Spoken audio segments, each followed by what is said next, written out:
पश्चिमी यूपी की राजनीति में एक बार फिर से बड़ा बदलाव देखने को मिल रहा है, जहां एक नाम अचानक से फिर से सुर्खियों में आने लगा है और नाम है इकरा हसन। पश्चिमी उत्तर प्रदेश, जहां हर चुनाव में जातीय समीकरण ही जीत हार तय करते हैं।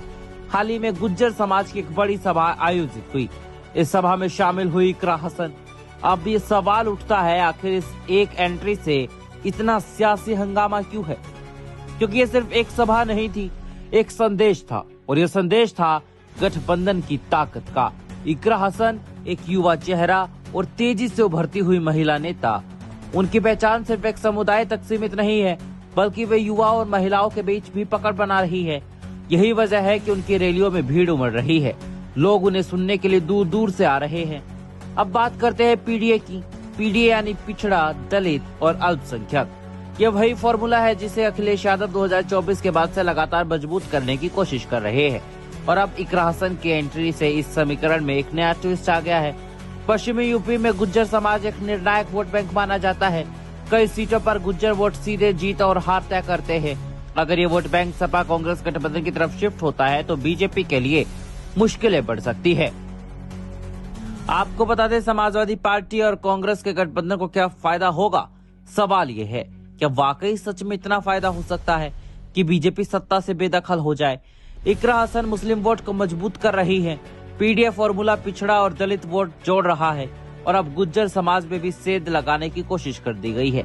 आपको बता दें, आमतौर पर माना जाता है कि गुज्जर समाज बीजेपी के लिए वोट करता है, लेकिन अगर ये तीनों एक साथ आ गए तो ये गठबंधन वोट ट्रांसफर की सबसे बड़ी ताकत बन सकता है। अब बात करते हैं बीजेपी की। भारतीय जनता पार्टी अब तक पश्चिमी यूपी में मजबूत पकड़ बनाए हुए है, Jat plus Gujjar plus Hindu vote bank. लेकिन अगर पीडीए समीकरण सफल हो गया तो बीजेपी को अपनी रणनीति बदलनी पड़ सकती है।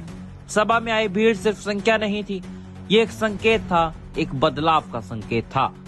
आपको बता दें, लोगों का कहना है कि अब नई राजनीति की मांग है।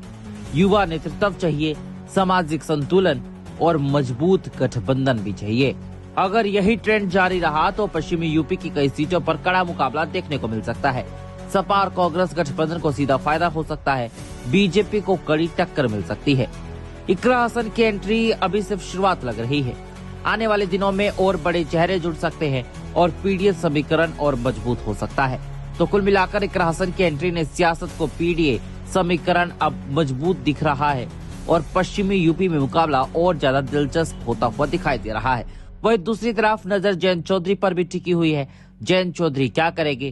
क्योंकि जयंत चौधरी लोकसभा चुनाव अचानक से बीजेपी के साथ मिलकर लड़े, लेकिन जाट वोट, जो कि जयंत चौधरी का वोट बैंक माना जाता है, वो चाहता है कि वो बीजेपी का साथ छोड़े और समाजवादी पार्टी और कांग्रेस के साथ गठबंधन में शामिल हो। लेकिन जयंत चौधरी केंद्र में मंत्री है। ऐसे में बड़ा सवाल है, क्या जयंत चौधरी अपना मंत्री पद छोड़ेंगे? तो उसके संभावना ये है कि जयंत चौधरी इस बार फिर से बीजेपी के साथ ही गठबंधन में मिलकर चुनाव लड़े।